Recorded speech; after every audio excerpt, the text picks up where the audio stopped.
aller plus loin, il faut prendre une attitude envers l'art. 25. En fin de compte, c'est très simple. Quelle est la situation de l'art? On essaie de la reconnaître et on essaie de ne pas être dedans. L'émission du réseau d'art contemporain en Limousin. Le réseau 5-25, créé en 2008, est une association réunissant et fédérant au total 20 structures professionnelles qui produisent, diffusent et soutiennent la création plastique contemporaine en Limousin. Ce réseau est un catalyseur de ces énergies et toutes les structures membres travaillent à l'unisson afin de faire rayonner l'art contemporain et de le faire accéder au plus grand nombre. À la rencontre du photographe Gaëtan Viaris de Les Aigneaux. 2 expositions mettent en avant ces photographies à travers Figures dansantes, visibles à la galerie L'Œil Écoute jusqu'au 24 janvier, et L'attrait de la peinture au musée des Beaux-Arts, visible jusqu'au 16 février.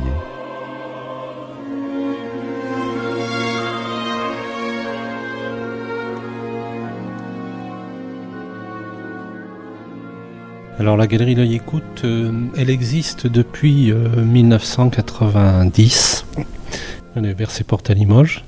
Depuis l'origine, la galerie présente des photographes, des auteurs photographes et des arts visuels, donc vidéo, etc. Elle a été créée en 1990 pour donner suite à une manifestation que nous organisons tous les ans à Solignac, qui sont les rencontres photographiques de Solignac. Et au départ, la galerie a ouvert pour pouvoir continuer de montrer des travaux d'auteurs qui étaient invités à Solignac. Puis petit à petit, bien entendu, le projet a évolué. Et donc nous présentons toujours des auteurs qui ont été montrés à Solignac. C'est le cas de cette exposition, parce que nous l'avons exposée il y a 20 ans, en 1994. Et puis la galerie fait aussi des premières expositions pour de jeunes artistes, et puis invite des artistes d'un peu partout en France et en Europe.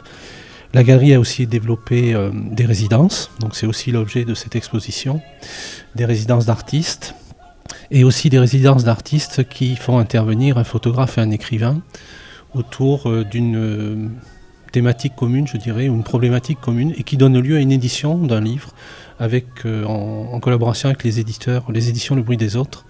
Donc nous en sommes aujourd'hui au 8e numéro de la collection, qui croise photographie et écriture. Gaëtan Viaris de Les Aigneaux, c'est un artiste qui travaille depuis 25 ans autour de la peinture qui va du XVIIe au XIXe siècle. Il a fait le tour du monde des musées, Zurich, Bâle, Italie, le Louvre, etc. Il ne représente pas des tableaux puisque la représentation elle est déjà incluse dans le tableau. Il en prélève des fragments et il propose une lecture différente, non pas une relecture du tableau. On pourrait peut-être imaginer que c'est une nouvelle histoire de la peinture du paradigme classique, du champ classique uniquement en images et non pas avec des mots, mais ça va bien au-delà. C'est-à-dire qu'il y travaille son propre projet, qui est un projet autour du corps, autour de certaines scènes de violence qu'il peut percevoir, autour de la sensualité, autour de l'érotisme aussi, c'est présent dans ces images, autour du mouvement. Donc en fait, il se sert des tableaux, il se sert de cette peinture pour développer son propre projet, sa propre vision. Il reste en noir et blanc parce que c'est à l'origine de la photographie et qu'il veut que ce soit résolument un projet photographique et qu'il n'y ait pas de confusion possible. Par ailleurs, effectivement, pour lui, la couleur tue un peu le propos. Donc il en revient au noir et blanc, qui pour lui est beaucoup plus graphique et beaucoup plus expressif. Il ne travaille jamais avec des éclairages, il n'ajoute jamais un éclairage, ce qui permet d'effacer certaines parties du tableau et de mettre dans le noir, alors ça c'est résolument la photographie qui le fait, la technique qui provoque ce rendu, et mettre résolument dans le noir des parties du tableau qui, lorsqu'on va les voir dans le musée, ne le sont pas. Et de faire ressortir certaines parties en très blanc. C'est-à-dire que là, toutes les scènes de mouvement que nous avons dans cette exposition à la galerie sont toutes très blanches, très claires. Et l'origine de la scène ou la cause possible de la scène, qui est presque un hors-champ, se retrouve dans le noir ou dans des gris très foncés.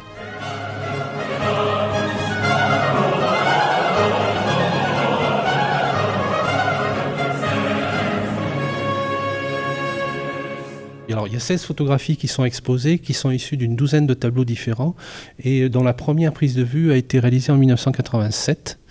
et la dernière en 2012, je crois. Donc en fait, cette exposition, dont le commissariat a été confié à Marine Laplot, qui est une historienne de l'art, une jeune historienne de l'art, qui travaille pour la galerie, avec la galerie plus exactement depuis pas mal d'années, qui a déjà écrit beaucoup sur des artistes que nous présentons, a fait le commissariat de cette exposition, a choisi les 16 œuvres autour de la figure dansante, c'est-à-dire du mouvement, de la danse, de l'abandon. La mort y est présente, le geste, l'envol y est présent, des figures qui dansent à l'envers. Et donc elle a fait un travail de rapprochement de la recherche de Lézéniot autour de la danse et du mouvement.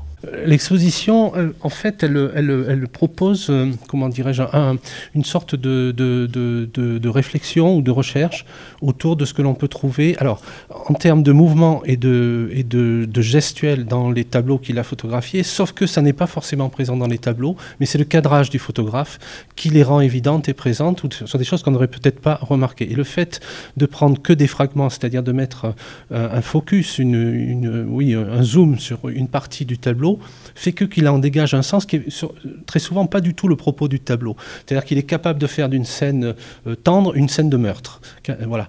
Il est capable de faire d'une scène où c'est statique, une scène où on s'envole uniquement par... Alors son travail de cadrage, c'est soit de se mettre en dessous et de photographier en contre-plongée, soit de se mettre de côté, c'est-à-dire c'est une anamorphose, il provoque une déformation. C'est le cas de ce tableau ici, pardon. C'est le cas de ce tableau ici, donc Atalante et Hippomène, où en fait il photographie le tableau en dessous, en bas à gauche, en contre-plongée et de côté, provoquant une déformation du tableau qui n'est pas du tout dans l'original et provoquant cette espèce ce sentiment d'envol des deux personnages supposés, quoi. Un à droite et le croisement des jambes, etc., qui sont remis en blanc. La photographie, c'est une histoire de point de vue.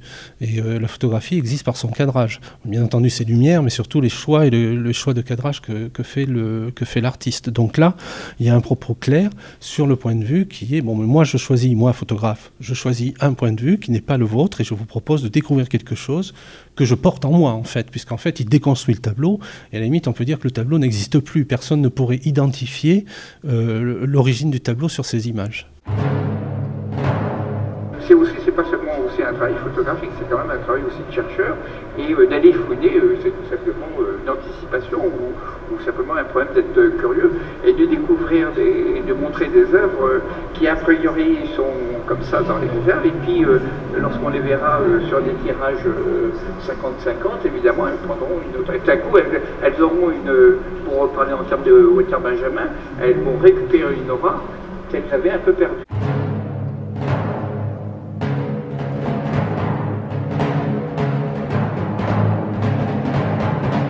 Dans la continuité de cette exposition à la galerie L'Œil Écoute, nous filons vers le musée des Beaux-Arts qui accueille la deuxième partie de cette exposition concernant Gaëtan Viaris de Lézéniot.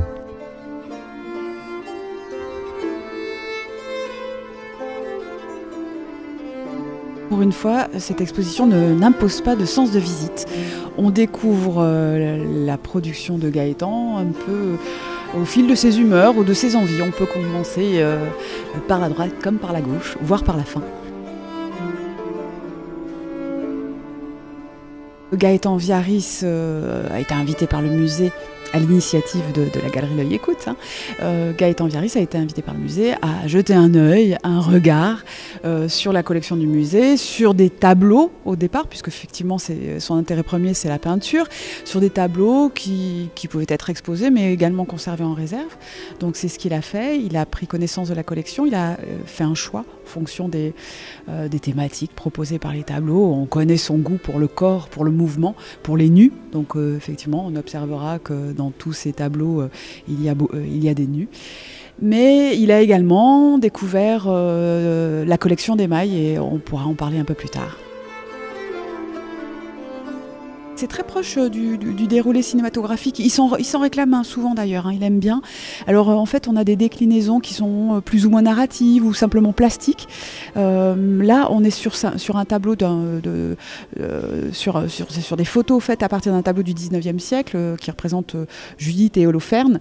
Alors c'est très sensuel puisque effectivement Judith est censée séduire le général Holoferne pour mieux le tuer ensuite. Donc elle l'enivre, le couple est bien en bonne posture pour l'instant, déjà à ce moment-là. Et donc en fait il a décliné, il a fait des espèces de zoom en fait, dans le tableau qui aboutissent au premier qu'on a observé tout à l'heure, celui du sein. Là, on est vraiment tombé dans l'abstraction et on perçoit toute cette recherche de la sensualité à la fois du motif, puisque là, on est sur un focus du sein de la dame, mais qu'on ne reconnaît plus finalement. Et petite anecdote, l'encadreur, au moment de l'encadrement, se demandait bien dans quel sens il fallait présenter le tableau. Donc cette sensualité du motif, mais sensualité finalement de la matière elle-même, puisqu'on perçoit la toile, la couche picturale, les fentes de la toile, les irrégularités. Et donc là, on est vraiment dans cette quête de la sensualité, qui est caractéristique de Gaëtan.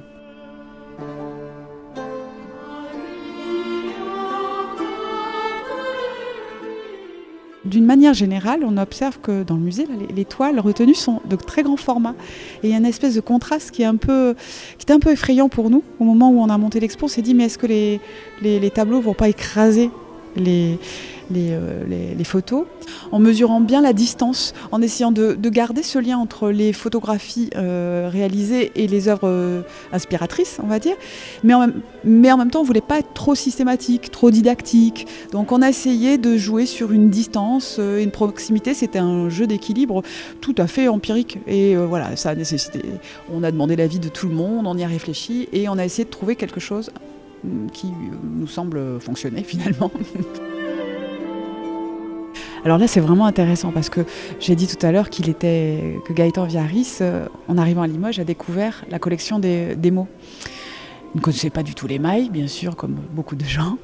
Et on l'a invité à parcourir les salles, et finalement ça l'a intéressé, ça l'a intrigué, et il s'est penché plus particulièrement sur les émaux de la Renaissance, et c'était une sorte de petit challenge finalement pour lui que d'aborder cette matière totalement inconnue, beaucoup plus froide que la peinture. Et du coup, finalement, on a vu que le résultat a été complètement différent. Il n'a pas du tout abordé l'émail comme il aborde la peinture. Il est resté à distance de l'objet. Il n'est pas rentré dedans, dans cette matière. Pourtant, il y a de la matière, elle est froide, certes, mais il y a quand même une matière. Il est resté à distance. Et ce qu'on observe très bien, là, finalement, c'est qu'on a une série de 5 clichés qui reproduisent un médaillon de Pierre Courtet, deux médaillons de Pierre Courtet du XVIe siècle. Et en fait, il les a tenus à distance. Il a photographié l'objet en lui-même, qu'il a positionné dans sa photo de façon précise, alors plutôt sur un angle, plutôt au centre, etc., en grand format ou en petit format. Et c'est l'agencement en fait des 5 photos qui crée l'effet un peu lunaire, un peu astral, on dirait des astéroïdes, on ne sait pas très bien. Et on voit très bien que finalement, il est resté à distance, comme s'il était un peu intimidé par ses œuvres. Il reste fasciné par les périodes anciennes. Donc là, on est sur des émaux de la Renaissance, donc on trouve toujours ces corps d'un naturalisme idéalisé, je dirais, donc qui respectent à peu près les codes de la représentation du corps humain, mais en fait, avec des musculatures légèrement développées quand même, pour la plupart des gens, et toujours cette idée de torsion, de corps tordu dans tous les sens, et assez typique du maniérisme, qui est un mouvement qui se développe au XVIe siècle en fait. Et c'est ça qui l'a intéressé.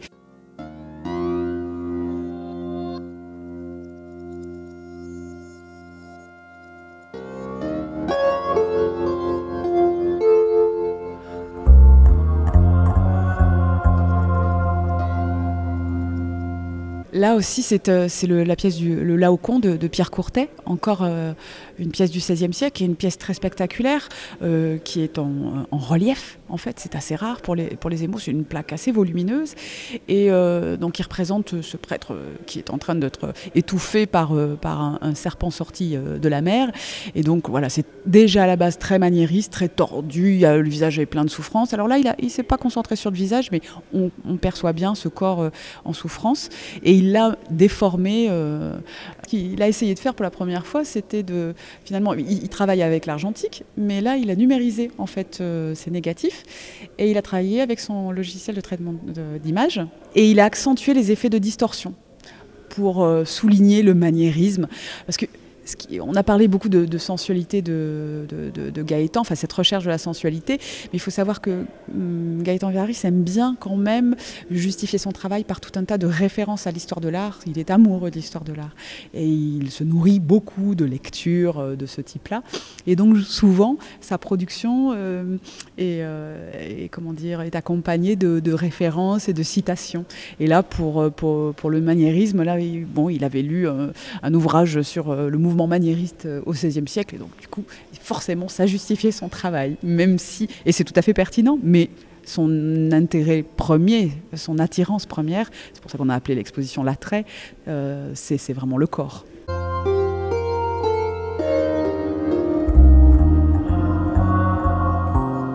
C'est un cabinet qui est proposé en marge de l'exposition, qui évoque la démarche de l'artiste, sa résidence concrète, puisqu'en fait il a réalisé ce travail lors d'une résidence qui s'est déroulée en avril 2014. Et donc ça a été pour nous l'occasion d'évoquer sa personnalité, son goût pour l'histoire de l'art et ses références à des grands spécialistes. C'est pour ça qu'on voit beaucoup de citations, par exemple, qui apparaissent sur les murs.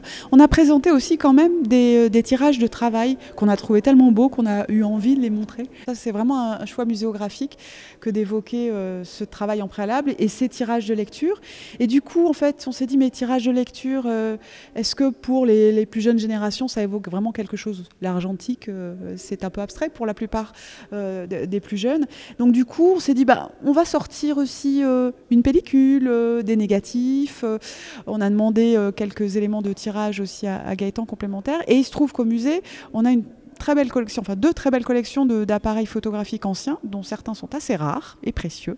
Et donc, à titre de clin d'œil, parce qu'on n'avait pas la prétention d'expliquer ce que c'était que la photo argentique, on a sorti quelques appareils qui sont présentés là, au public, avec des appareils plus ou moins anciens, assoufflés, des vieux Leica. Voilà, c'est un petit clin d'œil qu'on a souhaité faire à la photo argentique. C'est aussi assez subtil. On a ressorti quelques mots typiques du vocabulaire de la photographie argentique. On a l'inévitable ampoule rouge qui fait référence au cabinet de tirage. On invite, en fait, par le biais d'un jeu qui s'appelle Jeu Déclic, on invite les gens à se prendre pour Gaëtan Viaris et à essayer de capter un détail, à prélever un détail dans une œuvre du musée, quelle qu'elle soit. Et donc, en fait, on demande aux gens de prendre des photos et de nous les envoyer. Et puis, les plus réussis, finalement, on les expose ici. Voilà, sur ces petits fils qui évoquent les ateliers de développement.